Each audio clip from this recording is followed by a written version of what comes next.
Welcome to Two Fuse Wrestling. We are ranking the 6 individuals of the big 3 tag teams of the Attitude Era.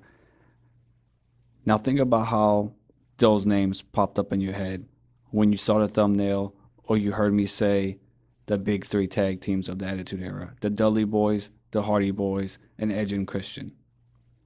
You most likely said, oh, okay, so I have to rank Edge, Christian, Jeff, Matt, Bubba, Devon. Then looked in, said, actually, that's how I would rank them too. I feel like on the surface, that solves the case on where you would rank these guys as individuals. But maybe it's a little bit more to the mystery, okay? Maybe it is a mystery. We're going to Scooby-Doo this real quick. Me and my partner are going to rank them individually. Before we get to that, make sure you hit the like button and subscribe to the page. All right, so let's rank them. How would you start the list off at number 6? Well, first off, if we're Scooby doing it, I'm Shaggy because he gets them big sandwiches. And then this was a cool idea when you presented it to me because it's almost like you would just rank the tag teams. You wouldn't rank the individual like singles careers of each guy.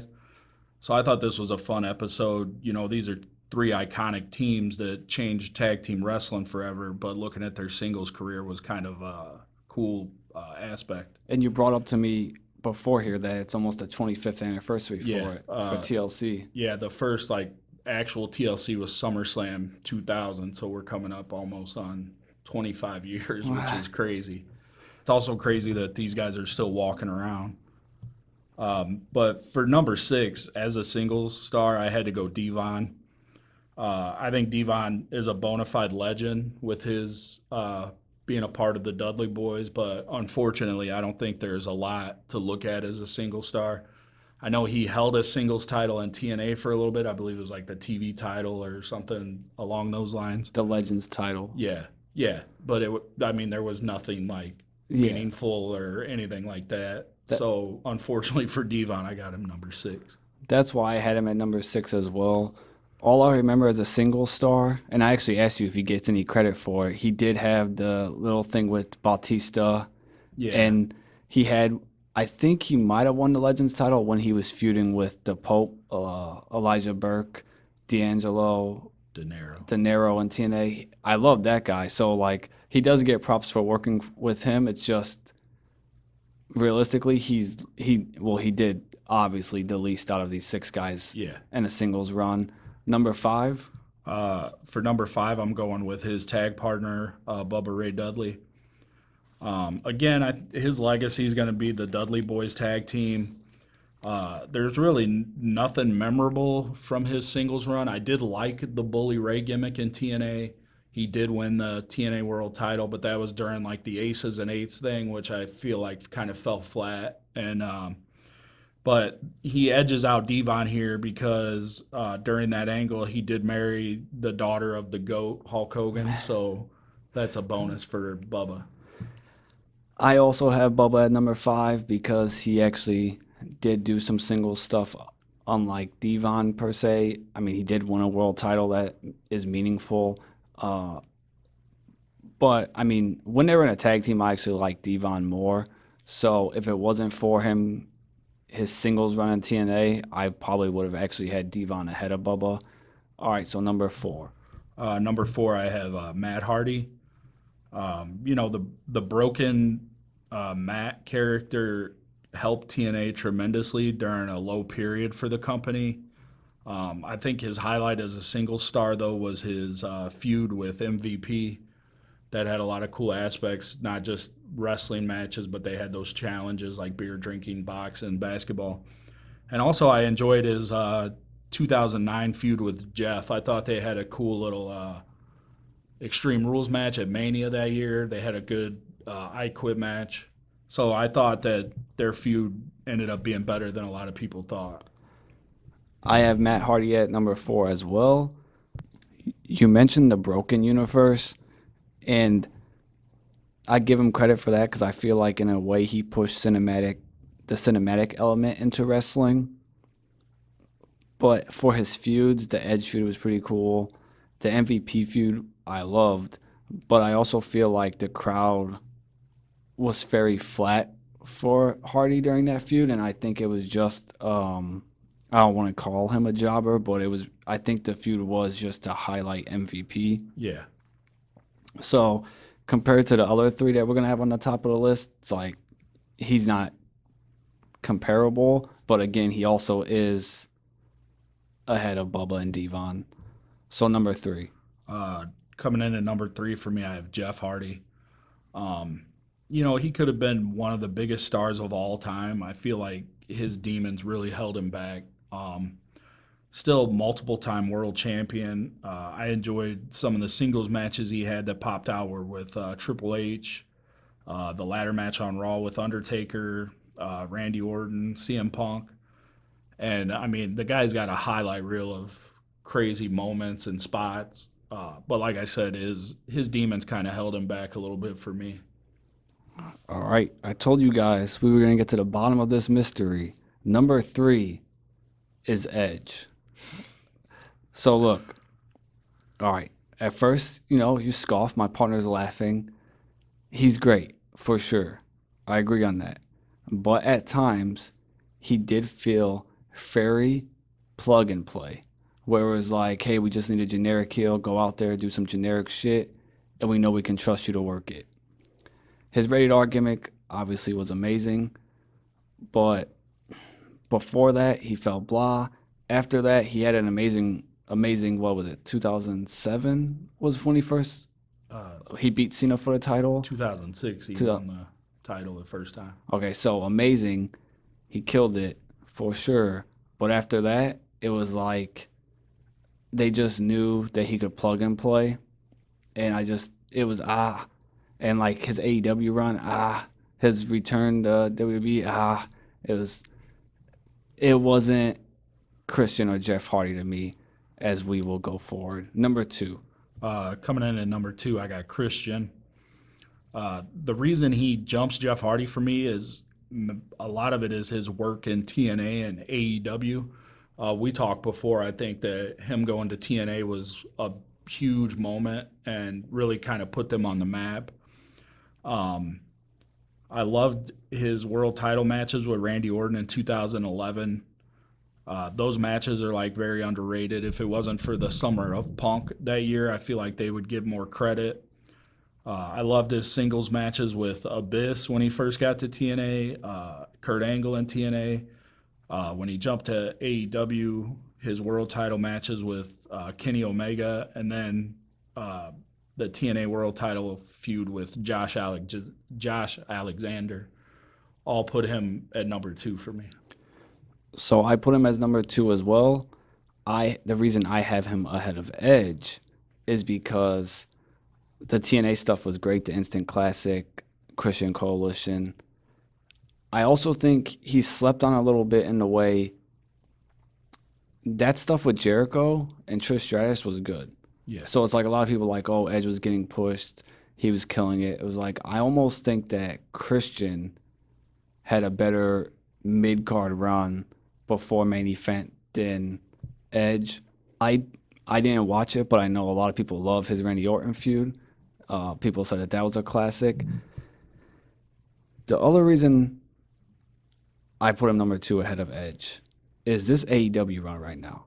Like, this man is supposed to be at the twilight of his career, and yet he's doing his best work. We're probably going to get a world title run in AEW for him, and I know you're going to have Edge as number one. Most are probably having Edge as number one. Edge probably gets a world title run in AEW. He's only going to get it because Tony Khan's a fanboy for WWE. Christian's going to get it because he actually worked his ass off, created a character that deserves it. I'm still torn. I'm still torn on if it works without Luchasaurus. That upsets me that Luchasaurus might not come back because I just thought, this badass dinosaur back in Christian, it gives it a little bit more, but I'm still very interested to see if he wins the world title. And to me, that's what puts him over Edge, is the fact that this dude should be at retirement level and he's putting in his best work ever. And it's the equivalent of, I don't want to say the equivalent. I guess it is a little bit less than the rated R run, but it's close, and him doing it this late is kind of impressive. I also don't, I know you're like, I also don't think he was ever a plug and play guy like Edge. I think Edge was just very much like, oh, we need a heel, put him in the spot, and it wasn't anything great he was doing. So tell me why Edge is number one. Yeah, power deduction. I got Edge as number one. Um, he's like an 11-time world champion. He's the only guy on the list to main event WrestleMania. It was offered to him to end the streak, and he turned it down, which I think that almost negates him being selfish now. He's been very selfish since he's come back from retirement. I think him turning down the streak kind of negates that. Um, you're kind of like focusing on the heel rated R superstar and Cena era. But I think his matches with Kurt Angle and Eddie Guerrero in like 2002 were incredible. I think him and Eddie possibly have the best SmackDown match in history. Uh, the Mick Foley match at WrestleMania 22, I mean, they stole the show with a hardcore match. Uh, the only match that stands out when he came out of retirement was the Hell in a Cell with Seth Rollins. I thought that was really good. And then another example of not being selfish was the letting Roman Reigns stack him and Daniel Bryan. That's going to be on Roman Reigns' highlight reel forever and kind of set the tone for the Tribal Chief era. And then the John Cena feud, he's arguably John Cena's greatest rival. The rated R superstar was a great heel. I mean, showing up at Cena's house, slapping his dad around. They had great matches like the TLC at Unforgiven '06. And then also his matches with The Undertaker. He had a great TLC match with The Undertaker, a great Hell in a Cell match. Their WrestleMania main events overlooked. So to me, out of these six guys, that cements him as being the top. I mean, these other guys hardly have any like world title reigns. They don't have like days as world title champions, but Edge has multiple and the WrestleMania main event. Maybe there's a sour taste in my mouth because Edge's comeback has been so lame to me, and his AEW run is just awful. But number one, it's Jeff Hardy, and I love how you mentioned John Cena. Like let's mention Cena here. Who is the only guy that's ever came close to Cena as a face other than Cody Rhodes? It's Jeff Hardy. Jeff Hardy was in a tag team at the height of wrestling, and people are like The Rock, Stone Cold, Kurt Angle, Undertaker, Jeff Hardy. They weren't mentioning Edge, Christian, Matt, Devon, and Bubba. They were mentioning Jeff Hardy. Like, I get his demons probably held him back for sure, but that's a testament to how good this guy is that he had all these things blocking him, but you could still see the greatness. And to me, he's number one because he's the mainstream guy out of these six. Like, the casual fan knows him. Like, they might know. You think they know Edge? Edge is in Percy Jackson. Um, Unfortunately for Jeff Hardy, I feel like when he was on par with John Cena and is talked about for being like great, it's because of the crazy spots. Mm-hmm. It's almost like Darby Allin. Darby Allin has a fan base because they want to see him almost kill himself. And I feel like that was why Jeff was in the position he was, because they knew he was going to almost kill himself. I enjoy when he would just have straight up wrestling matches with Randy Orton and Triple H around '07, '08. I thought those matches were phenomenal. I think he is a great in-ring performer. But what you're saying about being on par with Cena, that was because of the crazy spots. Well, also, another thing on par with Cena is I did, in my research for this, I looked up sex appeal. And surprisingly, Jeff Hardy has a huge fan base of women that find him good looking. I didn't find that for Edge, Christian, So What dictionary did you use? so, and I don't see that with Darby Allin either. I get the Darby Allin babyface thing, but I don't really see girls online saying, "Oh, Darby Allin's so cute." But Jeff Hardy he was the enigma. He was like, that's why he's number one to me. I mean, I I could see why people would put Edge.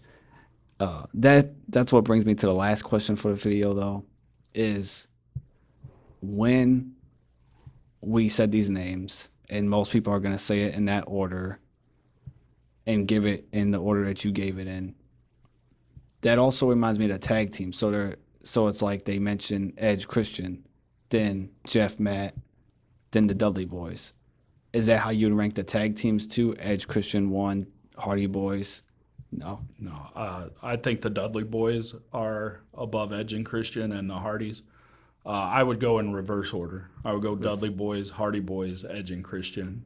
Because the Dudley Boys work in ECW and TNA. Yeah, I think that and just yeah, they've had like 20 some tag team championships, and also what we mentioned, their legacy is as a tag team.